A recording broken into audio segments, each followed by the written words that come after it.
that some parts of your proposal are highlighted so that the referees can basically, if they read the proposal, they can go back again and just read these key points, and they will get the full story second time to read it. Skim over the grant. Don't make reviewers do a lot of work. As reviewers don't like to do a lot of work. If it takes forever for me to understand what you're doing, I need to read the grant 3 times, it's probably not going to get funded, because I'm not going to be a very happy reviewer every time I read it. And we'll talk about reviews. And reviewers do understand your proposal. You want to understand it after by one reading. You want to make reviewers feel like they're not smart. So you have to describe it in a way that they understand the proposal after the first reading. And this is an important slide as well. Know that the first impression of your grant is very important. This is especially true for NIH grants. But the first impression is given, for example, in your research summary, in your introduction section, or in your specific aims. That's an important one, the specific aims. The page that describes the introduction, what you are doing with innovation, some of the steps, and what are the goals of your proposal. And this is an extremely important page. We'll talk about that on this slide as well. Because most reviewers will tell you that their opinion is reading the specific aims page. So the first, page of your proposal, they will make up their mind whether or not they're reading to kill or reading to fund the grant by the end of the specific aims page. Okay, so make sure that the first impression is good. It's clearly described what you're doing, clearly describe the goals of the proposal. And what you do, and I'll be talking about that multiple times still, you write and you revise, and you write some more, you get opinions, you revise your proposal again, you read and you revise. And make sure that the first impression is a good one, because you will never get a second chance to make a first impression again.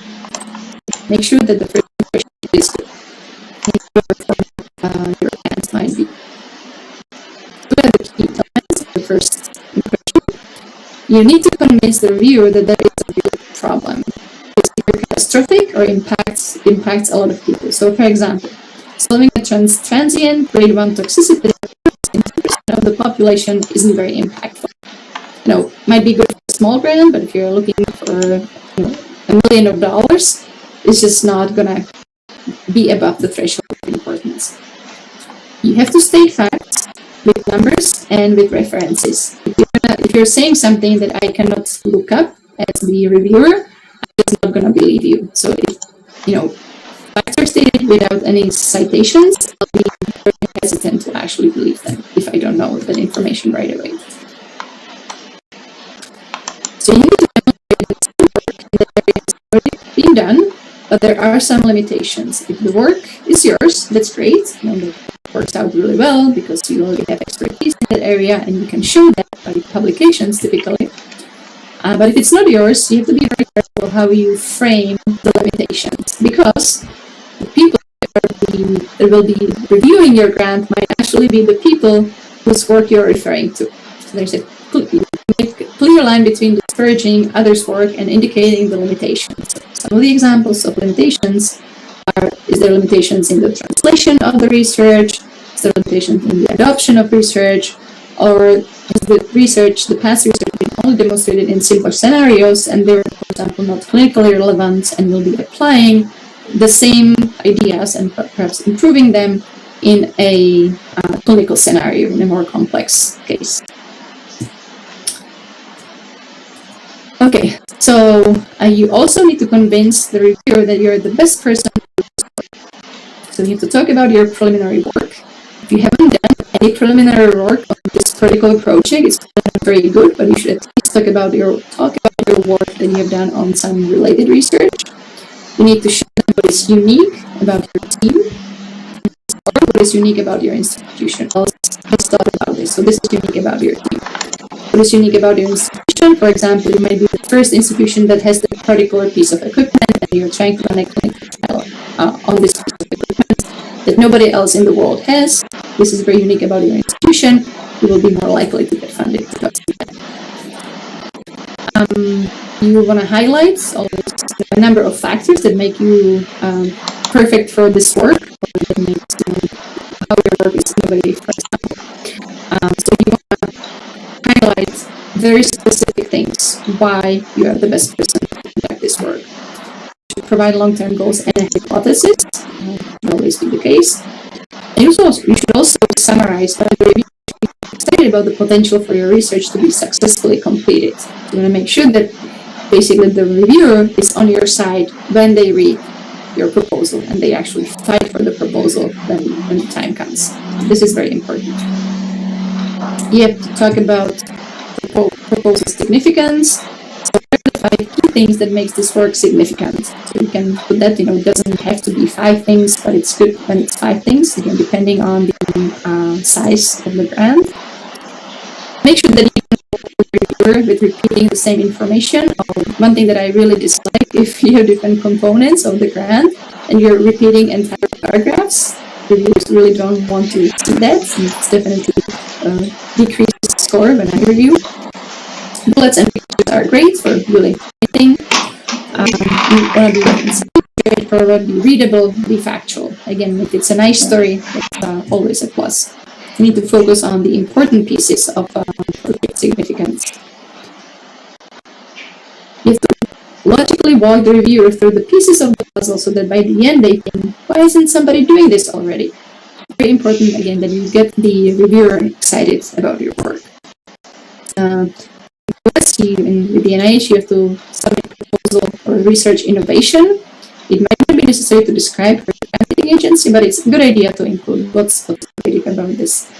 You should put again together a number of pieces of innovation. Again, you can use bold text why this is a good idea. Bullet points are also good.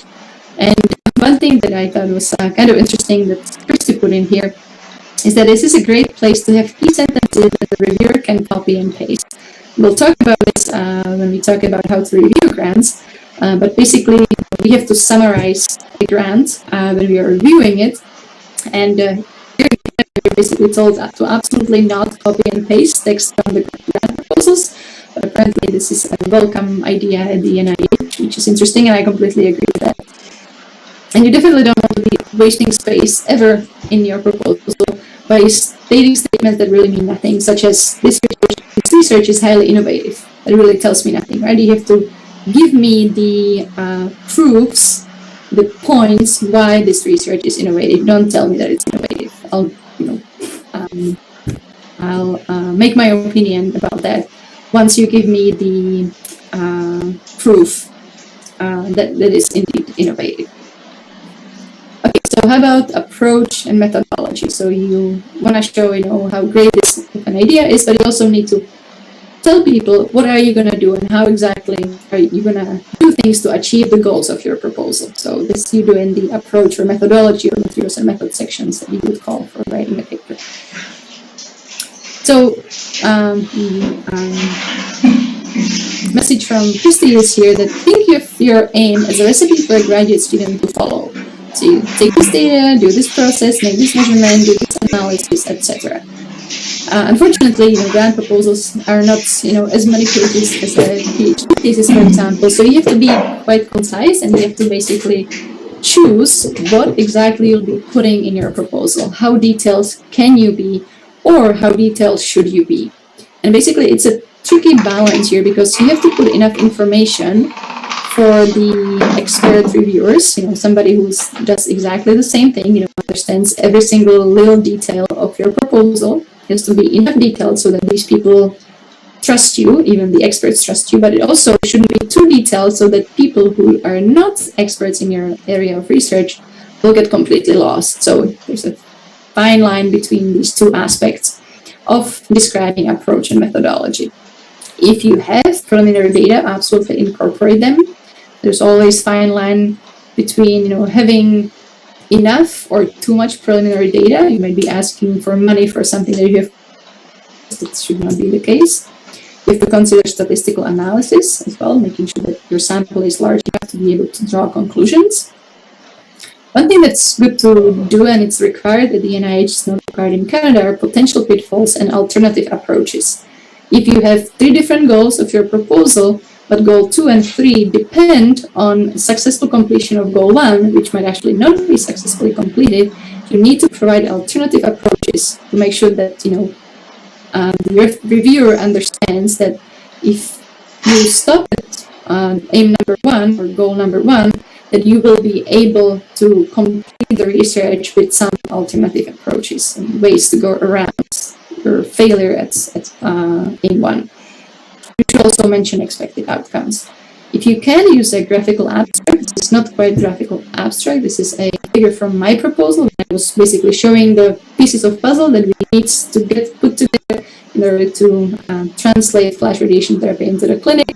And I said, okay, these are the pieces of puzzle that I am working on, and that's what our granting agency wants to see. But if you have a graphical abstract that shows you exactly what you will be doing, the point that, when the reviewer looks at it, even without reading the proposal and understands what you're doing, that's outstanding. You should definitely work on that. But granted, all these things, these graphical things, take a lot of time to prepare. So make sure you do have a lot of time. So remember, the grant proposal is not about the research that you are proposing, it's also about you. As I mentioned, if your very first grant is a 20 million grant, you're probably not going to get it because it's your first grant, and the reviewers might not trust you that you can manage even that amount of money. So you have to attach a CV in the appropriate format, in the NIH, BioSketch, in Canada's Canadian Commons CV, whatever it might be for your country or for a particular granting agency. Make sure that you attach CV that is complete. It's very important that you don't omit some information. You might think that invited talks might not be relevant, you don't want to be spending too much time updating your CV. You can again get your points deducted for not completing your CV. So you don't want this to happen. Just take time, make sure you have it. And use the dedicated space to really sell yourself. The referee may not know you, so you need to tell them everything about you that's relevant to the proposal that will make them believe that you can lead this proposal to a successful completion. So you have to sell yourself. It might be difficult for some, it was very difficult for me. Unfortunately, I get very good at it. I can sell myself now, but it's intimidating to do that, actually. You need to show the reviewer why you are perfect to do this research, why not somebody else. For multi-PI collaborations, you need to make sure that you highlight the collaboration. What is each of these PIs, what are they going to be contributing with? And I'll have a slide on that as well. And I'll read that question shortly. You want to add any intangible information about yourself and your strengths. And make sure that this is well put together. Maybe sound like boasting, but you have to do that. And it is a great place to indicate your strengths in a new area where you may have few publications, but you have to make sure that the space is provided, and it should be somewhere in the CV section or when you describe yourself. Okay, there's a question. What happened to someone who has not previously contributed in his areas of studies but has a good proposal? Can that kind of proposal gain funding? How can such person present the proposal in order to get funded? A very good question. I would say there's a number of strategies, really. And I would say the best idea, from my perspective, would be to partner with somebody who has done work in that area, is willing to work with you, and you can talk to them idea what you have and tell them that I would like to apply for funding. Would you apply with me? So in such a way, the proposal will be a little more trustworthy, and you will be able to get funding as a result. So I think that's one strategy. The other one is sort of to hold on the idea, get some papers out. 1 might be sufficient, 2 is probably a little better, or at least second submitted. And then you will have some track record in this area. And if your idea is good, hopefully you will get some papers out of that. And then you should be able to get funding as a result. So two different strategies. There might be more, but these are 2 that sort of come to my mind. Hopefully it was sufficient, but let me know if you have more questions. All right. So how about your research team? You need to describe what is everybody bringing to the table. You don't want to be putting people on because they won the Nobel Prize. I kind of have tried that, it didn't work. So you want to make sure that you describe what everybody will be doing, what their role will be in the project. Have you collaborated before? If you have, it's good. Nobody will question the potential collaboration. Is it something that you're just putting on your proposal to get the funding? And if you haven't, describe why not. How can you convince the reviewer that this collaboration will be successful? So something to think about as well. Might be geographical proximity. You could have collaborated, but they were busy and you were busy. So there's reasons why why you would have not collaborated, and you have to convince the reviewer that this collaboration will succeed. If CV of the collaborators is not part of the application, you need to submit letters of recommendation, for example, to make sure that the reviewers understand that these people will be happy to collaborate with you. In Canada, we actually have to say how often and how we will meet with our collaborators. So that's also important. And how will be the budget split? You need to describe that as well. So I'll just conclude with this with some random thoughts. I'll go into how to review, but I only have a couple of slides. If you should be getting letters of recommendations, make sure that you get some good ones. Unfortunately, sometimes you have to provide some drafts. So if you have to, please do that. Spend time looking through requests for applications or funding opportunity announcements because they come up. Talk to people who served on the review panels to find the right fit, but you cannot talk to the current members. Won't go into detail with that, but there's also a very clear difference between Canada and the US in this regard. Take advantage of grant review services at your institution and professional societies. So there's always help. We are help now, but if your institution offers some services, take advantage of them. If you're putting together a big team for a large grant application, make sure that you give the entire process a lot of time. You want to meet with everybody at the same time, which by itself could be 1 month lost there because nobody's available for a long time. It's about timeline. So I think it depends sort of what grant you're working on, but I think you should have your project idea in your head for about 1 year or even longer if you need to create preliminary data. You give 1 month to write your goals for Aims page. Then you write the proposal itself for 2 months or so. You get feedback for 1 month, and then final read for 1 week. So if you just look at this, I'm just talking about maybe $200,000 proposal. This is already 1.5 years, which might be the same for bigger proposals as well. But make sure that you give yourself enough time to put together a really well put together proposal. And I would say it's also very important to step away from writing for some time. Finish it up. Send it for feedback, and don't look at it for a week or even 2 weeks or 3. And then when you come back to it, you'll basically have a completely fresh mind, and you'll catch typos, you catch inconsistencies as well. So I think that's something important as well. I'm just going to present here my ALARA principle for grant writing. And probably all know what ALARA means in radiation protection, but for me, should be working on your application for as long as reasonably achievable. And in that way, we're going to follow these 3 principles as well, which is time. You need to give yourself a lot of time, and I hope I was pretty clear about that. You should step away from it, give some distance to it, and in the meantime, you can get some peer feedback. And the last one, it's not shielding, it's revise. Revise and revise, and what I like to call it, cuddle with words. It has to be a well-sounding, well-readable proposal. There's some final tips and tricks. Attend workshop and tutorials, read the evaluation criteria. Think about your research when you're not at work. It's very important as well. You get some great ideas when you're not at work. Prepare nice figures. Pay attention to project title. My biggest project to now has a typo in its title. Set aside 1 week of uninterrupted writing if you can.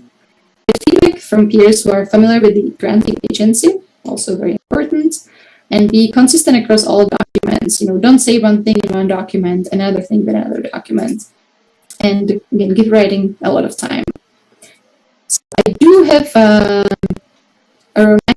maybe 3 or 4 slides on how to review a grant proposal. Would you like me to go through that, or did we run out of time? Also, quickly you can read now. Second? Quickly you can do it. Yeah, great. All right, very good. And so now you're asked to review a grant proposal. What do? It's scary. Sometimes it's going to be actually very scary. So some questions that you should ask, very similar to reviewing papers, but the time commitment is much, much larger. So you need to ask about the review timeline. Make sure that you understand when the it should be submitted. It's not going to be in 2 weeks. It's going to be probably a couple of months. You need to make sure that you actually are available. You need to assess whether or not you have enough time to work on this, to review the proposals. Are these proposals of interest to you? Is this your research area? And how many proposals do you have to review? It can be 1, it can be 10, and makes a big difference. Are you familiar with the granting agency? Do they offer tutorials or help on how to review? So those are questions to ask them back. Have you submitted to the granting agency? If you have, similarly to what Robert was saying, if you have, it's pretty given that you should be reviewing for them as well. It's basically service back. Somebody reviewed for you, you should be reviewing for others. Is this valuable for your career? Most likely yes, but there might be instances in which it's not, so evaluate that. And sometimes granting agencies offer compensations. Unfortunately, most likely they don't offer compensation. So how to review grants? Similar to writing, you want to set aside a lot of time and ideally uninterrupted. One of my first horror stories is my first big grant or first review panel that I sat on. The grant actually had 300 pages, one grant, and I had multiple to review. So depending on the grant length, topic overlap with your research area, you might have to spend days on a single proposal. So as I said, my first one, one of the first ones had 300 pages. You expect to be looking at a lot of information. Projects will be unlikely completely matched to your expertise. So make sure that you have enough time and that you give the proposal justice. You will learn a lot, which is great. Sometimes you might not be interested or not have knowledge in a certain area of research, but you will learn a lot. Try to look past typos, sometimes it might be difficult, and grammar, and focus on science. So what do you do? Actually, when you review a grant, you typically summarize the project and its goals. And often you can do this copy-paste from the grant proposal itself, but it's good for you also to rephrase to make sure that you understand what exactly they're doing. You should highlight the strengths and weaknesses, and that's very common for all applications. Similar with papers, you should be fair and provide helpful feedback. It's possible that this grant will not get funded. The authors or the applicants will get the feedback back. They want to be able to improve the application based on your feedback and resubmit. Write in such a way that you could defend your feedback in a face-to-face encounter with the applicant. And I think the same for papers. Not that this is ever going to happen, but write it in such a way that you could defend it. Make sure that your scores are supported by your written feedback, again, very similarly to papers. And if you're presenting a grant in a meeting, so somebody has to present it sometimes, do the work justice.